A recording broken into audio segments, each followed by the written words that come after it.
The Buck Rogers Project. Now we have to deal with the Draconians. So last time Buck was just frozen, but who finds frozen Buck? The Draconians find frozen Buck. So this is the big Draconian ship.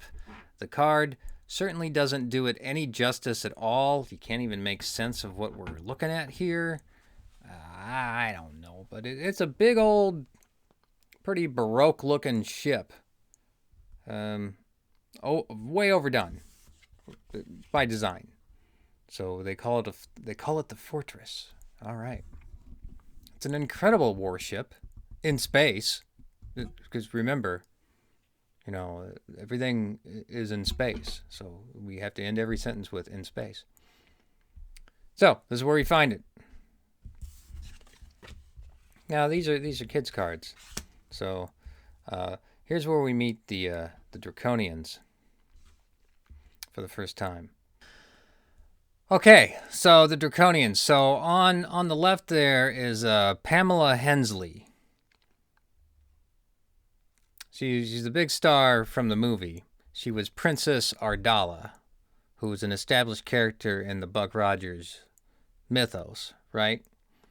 The movie gets pretty cheesecake with Pamela Hensley later on. I don't believe we're going to see any evidence of that in the cards, but I gotta say, it is, yeah, it is what it was, which separates Buck Rogers from the Galactica that came before it, because these Buck season 1 episodes got really cheesecake.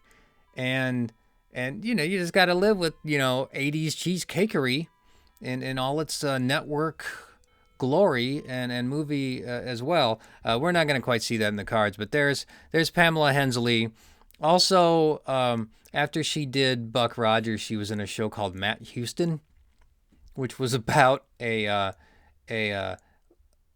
was so absurd. What was he? He acted like a cowboy, but he got all his money from oil. So in the 80s, everybody just loved oil.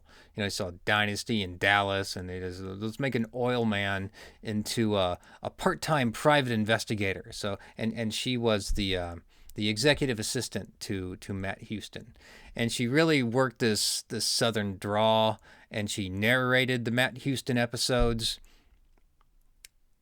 I own the entire run of Matt Houston. I think I got through disc 1. We'll see if disc 2 is in my future. I don't know. But and Pamela Hensley and Matt Houston had a computer, and it was really just like an Apple II, but it could talk back and it could do all these big things. I don't know what did they call I think she called it Baby.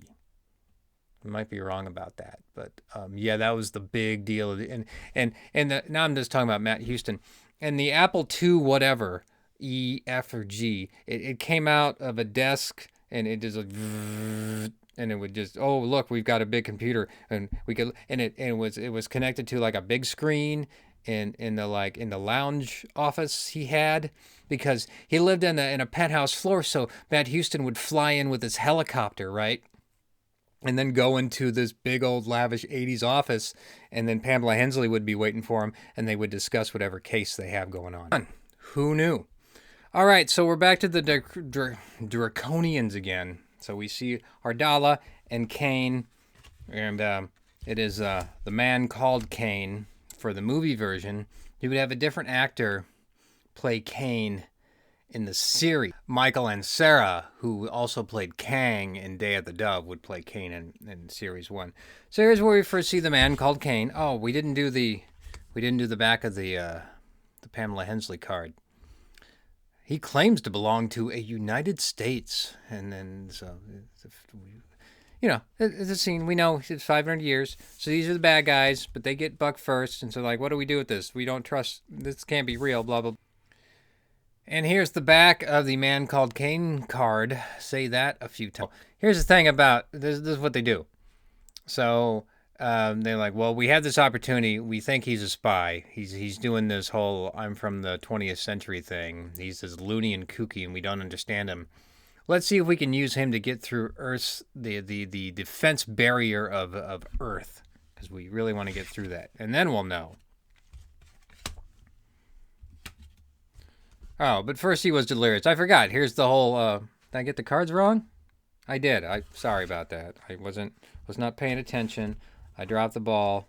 But whatever. So here's the delirious spaceman stuff. I'll pay more attention to the order next time.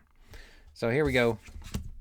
And this is obviously it's Gil Gerard's first scene, and this automatically sets the tone for the rest of the series. I mean, there are some serious moments in the old part of Chicago, trying to make sense of what's happened. But he begins. This is a comedy. This is just kind of a cheesecake comedy show. It kind of worked. And it's a small little interrogation scene. So there we go. A little seriousness, a little cheesecakery. That's how it comes together. And we put Buck back on the space shuttle. That's just an orbiter, right? It doesn't go into space, and it never did, even in 1987. But okay. Just like Armageddon, but that's a whole other story.